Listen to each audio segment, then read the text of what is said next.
महिन्यात किंवा श्रावण महिन्याच्या आधी आषाढी एकादशीच्या दरम्यान ना आपल्याकडे अळंबी येतात आणि ही अळंबी खाण्यायोग्य की अयोग्य ही ओळखायची कशी, तर अभ्यासकांच्या माहितीनुसार त्यांची छत्री अशी उलटी करून बघितली, हा शिरा आहेत ना त्या जर पांढऱ्या शुभ्र कलरच्या असल्या तर ही अळंबी विषारी, आणि ह्या शिरा जर तपकिरी किंवा पिंकिश कलरच्या असल्या तर ती बिनविषारी अळंबी म्हणजे खाण्यायोग्य आहेत.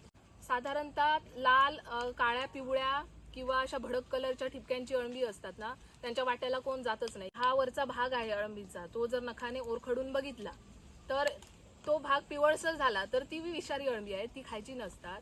आणि तो ओरखडलेला भाग आपण असा वास घेऊन बघितला आणि त्याचा वास जर फिनाईल सारखा आला तर ती अळंबी विषारी आहे. अळंबी सारखा वास येत असेल तर ती अळंबी खाण्यायोग्य आहेत. ही आता अळंबी आहेत ना ती फुलून गेली आहेत आणि फुलल्यावर ना त्याच्यावर एक बोंबील टाईप असा किडा होतो आणि खातात, त्यामुळे हे अळंबी खाण्यायोग्य आता नाही राहिली.